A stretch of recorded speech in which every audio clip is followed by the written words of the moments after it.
Wow, 4848. It is so good to be back, and this one was one for the record books, no doubt. Welcome to 484826. My name is Mark Stuart, and this is a Stay Fresh Media production. 4848 is the music festival headlined by the infamous Greensky Bluegrass, and the rest of the lineup was absolutely insane this year, featuring bands like Big Something and Lotus. And Paul Hoffman from Greensky Bluegrass actually sat in with Lotus and did a Best Clockmaker on Mars cover, which was absolutely insane, super sick, and I've got that set to a cinematic montage of festival footage coming up, so don't miss that. And this year was so special for me personally. There was so much awesome stuff going on for me. I can't express my gratitude that I got to participate in the festival this year, as well as I owe a big thank you to Nate from Music Festival Podcast for introducing me to Janice, the VP at All Good, and got added to the media team. And even more exciting than that, this is the first true festival experience that I got to have with my 16-year-old son, who also coincidentally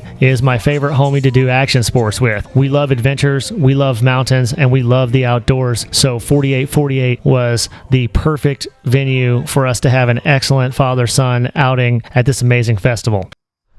All right, this is our first time doing lift-serviced mountain biking. I've done some like downhill freestyle mountain biking when I was young, but we're here at Snowshoe Mountain at 4848, and we cannot wait to check out the mountain biking.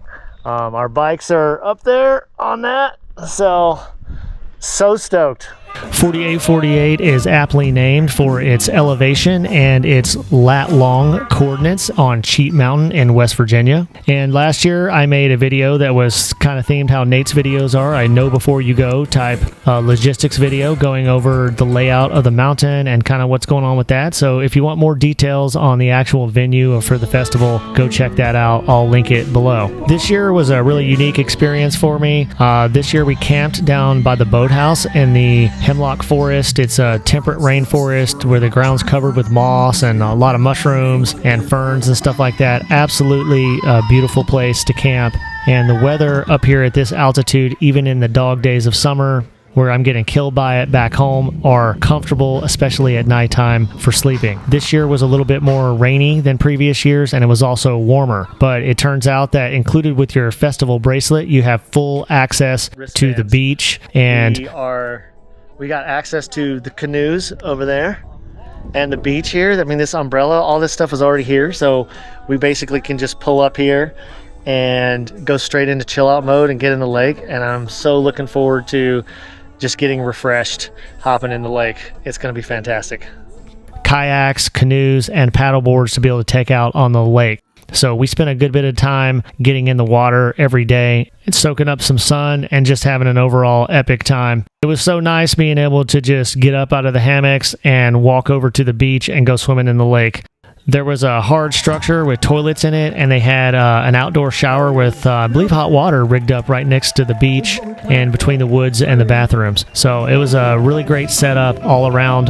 One word of caution: the terrain here is rugged, and if you're not used to this mountainous terrain like that, or you're intoxicated, stay on the path. There was a lady who fell in a ditch and hurt herself, I think, one of the first nights that we were there. So just be careful. And don't drink too much. Snowshoe Mountain in West Virginia is the action sports mecca of the Mid-Atlantic for a reason. Their mountain biking trails are long, gnarly, steep, and well designed. Unfortunately, our mountain biking adventures got cut a little bit short. My son took a low-speed flop where he put his hand down on the bare dirt and tore open his thumb and his palm. We were diligent about PPE, but we underestimated how gnarly and sharp the ground is, so gloves were literally the only thing we weren't wearing. But 4848 is absolutely exhausting in the best possible way. What I mean is there's so much to do, see, and experience. You just feel like you can't fit it into the time that you have, so you just have to choose the things that you're the most stoked on and go as hard as you can throughout the festival. And this year, since I was on the media team, I had a pretty big responsibility to try to represent the festival in the best possible way and bring a bunch of joy to the other patrons with my pictures and my media. So I just took that as an opportunity to get busy and double down on my work.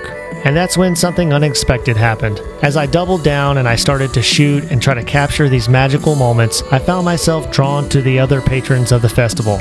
With the All Good Media team absolutely crushing it with videos and images of the artists, I just tuned in to the kindness, the love, and the sense of community that was just contagious. And that's when something even more special started to happen.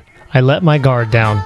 Coming from a conservative background where I just have always felt a little bit too embarrassed to let myself go and maybe just dance with abandon to the music, it started to click.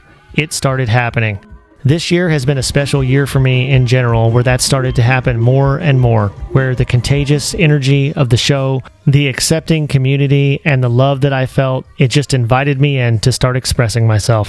Now that I reflect on things, I'm not really sure if it was something different about the shows that I was going to, or the fact that I was capturing some really great energy with my camera. Somehow, looking through my viewfinder, seeing all the love, kindness, and presence, it was just contagious. I couldn't help myself. I had to join in. There was something just so special about the place, the music, and the time. The natural rugged beauty spoke to my soul, and the sweet melody of the current swept me away. So for all the unexpected hugs, smiles, and just best vibes around, I just want to say thank you to everybody else at the festival, including the staff and the volunteers, who are also world class. I hope all of you enjoy watching this as much as I did shooting it, and it captures some of that contagious energy for you like it did for me. Enjoy.